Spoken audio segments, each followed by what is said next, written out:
Now, the debate between President Obama and Governor Mitt Romney, it's filled with intrigue. And I know that Governor Romney don't seem to be, thinking, normal. I don't know what's wrong with him. I don't know how he got into Harvard and all that stuff, and how he was able to be a success in business. Because, of course, you could have people, working for you that know what they're doing, and at school you could have people writing papers and coaching, etc. But the forecasts he has made, it seems to me in his little mind, or his mind, he's thinking in terms of a grand strategy. In the last debate, when he talked about binder full of women, this became sort of viral. Everybody's talking about it while nobody's talking about Obama. And I believe that he's trying to come up with a strategy. He went to Israel and said something about the Palestinians that, they make sense. He went to Poland, he said some more stuff there. And also Britain about the Olympics. Now, if he were me, an unknown, with those 3 or 4 things that he has done, he become almost known by everybody because everybody's talking about you. And it seems as if, when people are familiar with this situation, they laugh about it. It seems as if he thinks that they're being influenced and impressed, so that in the moment when they have to make that decision, a quick thing he comes through the mind more because of the various forecasts he's done, and they haven't been able to isolate him and say, well, this guy is weird. He thinks that they're going to vote for him, and perhaps that happens sometimes. I recall a debate at college.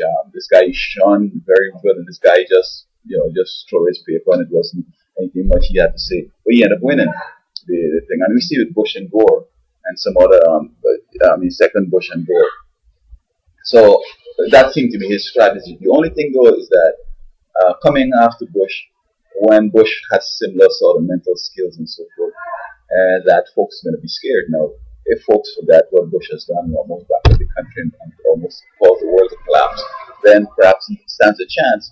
But I think this is what he's doing. He's intentionally highlighting his idiosyncrasies and making these forecasts and creating this laughter. And he thinks that in a subconscious way, people might be sort of impressed with him and find him, oh, he's such a cute little guy. Is he for real? Maybe he's not that dumb, But then on the other hand, people could be taking him serious. I'm taking him serious, and I'm thinking that this guy don't seem to understand what's going on and how important the presidency is. And if you're not that smart, you should go away, because you tend to have friends and advisors that are beneath you.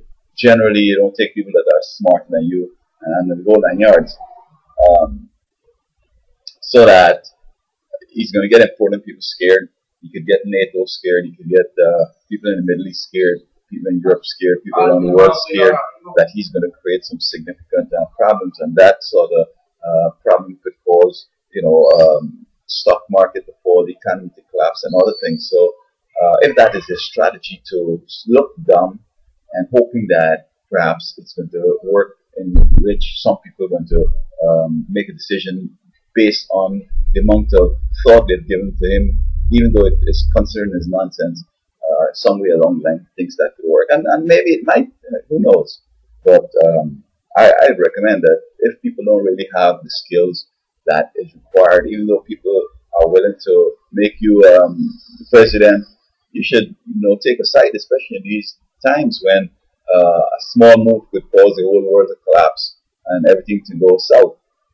So if that's your strategy, I would recommend that you consider it, because you don't want to become president if you really got elected based on these various forecasts and this dumb stuff you're saying. Because I'm telling you, they might feel emotional and vote for you, but when the reality comes, they see, the stuff that started to sneak up and rush upon us, and the whole 9 yards, man, it's going to be some serious problems. All the wars and all the dumb stuff that's going down.